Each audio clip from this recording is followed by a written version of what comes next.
Paano natin ito masolusyonan?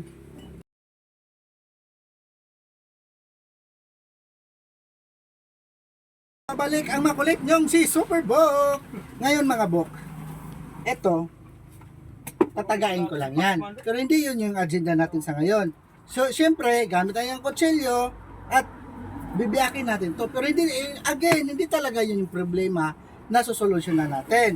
So, kita nyo naman yung ganyan, ganyan, ganyan, ganyan. Basta ganyan, ganyan. Na, kita nyo mga ganyan, ganyan. So, marami ka kasing inquiry at napapagod akong mag-reply sa inyo mag-isa-isa. So, ito na po ang ito na po ang kasagutan at solusyon, posibleng solusyon sa ganito. Nakita niyo naman ito dito, pakita mo dito my loves. Actually, nabalot natin ito, yan. May mga harvest tayo dito, ito wala namang mga damage yung iba. So, tanging nag-iisa ito. Unang rason bakit nagkaganito, possible late na po tayo nagbalot. O, kumbaga, bago natin nabalot po, meron na siyang atake ng ito, indication ito ng fruit borer. Ganito. So, papakita ko maya yung nasa loob. So, sa ngayon, hinarvest ito, tapos yung tunog na yan, hinog na. Yan, hinog na ito, hinog na. So, mamantakin talaga, masarap, mabango. So, aside yan, kitang-kita nyo, ito dito na sa mga portion na to, maganda naman.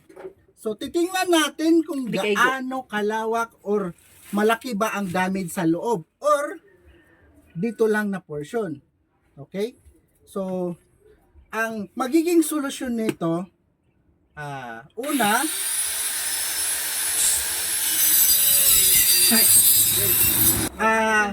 may interruption lang tayo mga bok, may interruption kasi sa ngayon kasi gumagawa kami ng wooden crate para sa mga LBC, kita niyo ng mga gano'n.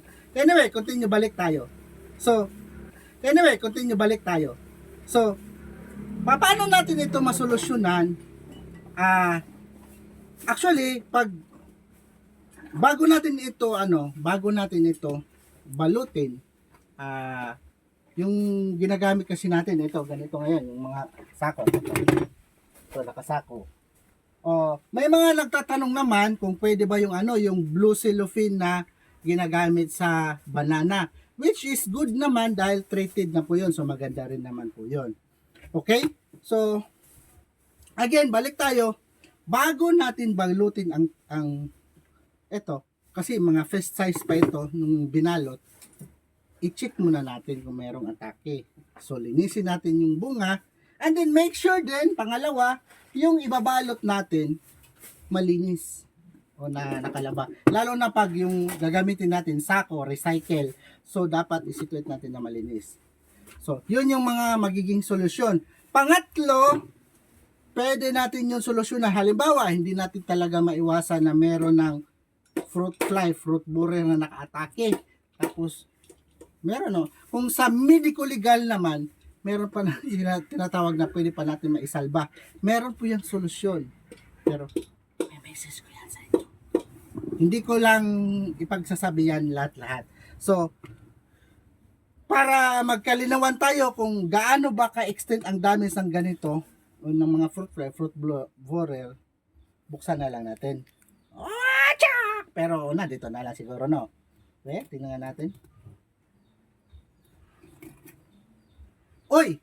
Very light lang yung damage niya. Dito lang. Hindi siya ganon na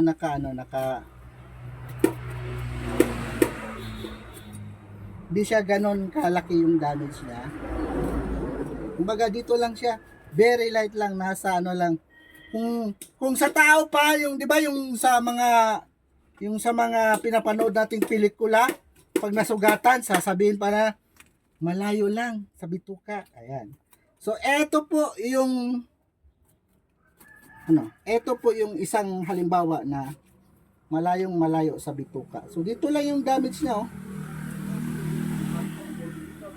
Kumbaga, light lang, nasa babaw lang. Mahirap.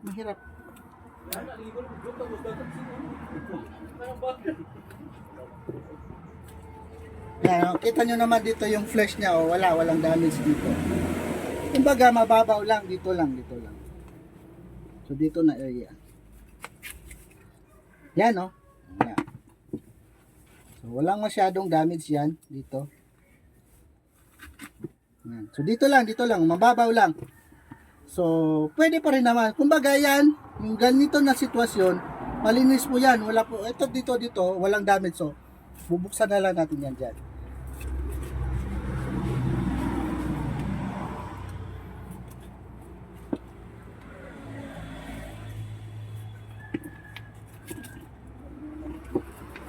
Yan. So, walang damage ha.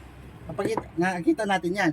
Ngayon, ang next natin na sasagutin is yung dito na part. Kasi meron pa dito na part. So, titingnan natin kung malaki ba yung damage. Pero based dito, tapos dito yung atake, wala na siyang tumagos dito. So, ito, mababaw lang. Hindi nakapag-multiply yung naagapan. Hindi nakapag-multiply yung fruit fly. Dito lang, mababaw lang. Yan, oh. Yan. Mababaw lang. Diyan lang siya. Yan. Yan ha. O, so, mababaw lang. Walang masyado. Kumbaga, yun nga, kung sa pelikula pa na pinapanood natin, ano lang siya, malayo siya sa bituka. Yan, oh. Anong dapat gawin para maiwasan yan? Ano ang dapat gawin para maiwasan? Una, syempre, ano yung talaga natin yan? Balutin talaga natin yan. Meron naman tayong, pause mo nga muna dahil. Sige. So, paano masolusyonan ganito? Ang pinaka cheaper way o method na masolusyonan ito, dapat mindful tayo sa pagbalot. So, dapat pag mga letter size pa lang na bunga, i-check na natin bawat isa na bunga, tapos babalutin. Once again, proper care po is babalutin natin siya. On time. On time. Kasi pag na-delay lang tayo, ayan o, pag na-delay lang tayo ng konti niyan, lalantakan niya ng mga insekto, yung fruit fly tsaka fruit borer. So, very ideal or very mindful tayo sa ating farm. Very important ang pruning. Okay? Very important ang pruning kasi pag nagpo-pruning tayo, less ang pest infestation at maiwasan natin yung mga ganito. Kaya sa aking mga customer, meron po akong pinapasunod sa inyo na proper planting distance. That is one key para maiwasan po ang mga problema na ganito. Proper planting distance, pruning, tsaka sa pagbalot natin sa bunga, ay maagapan ang ganitong mga senaryo. Okay?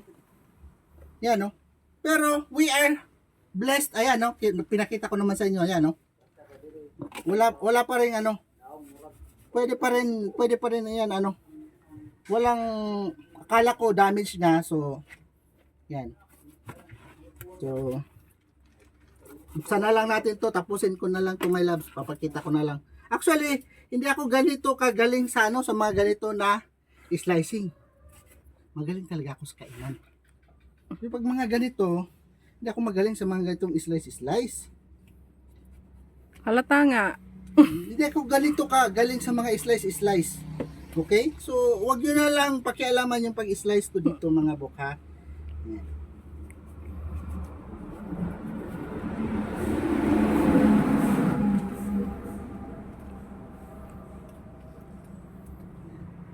So, hinog ito sa puno, kinuha ngayon kasi may customer tayo kanina, so magdadala tayo ng ganito papuntang Tacloban City.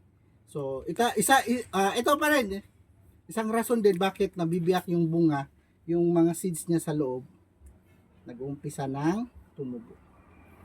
Okay. Yan.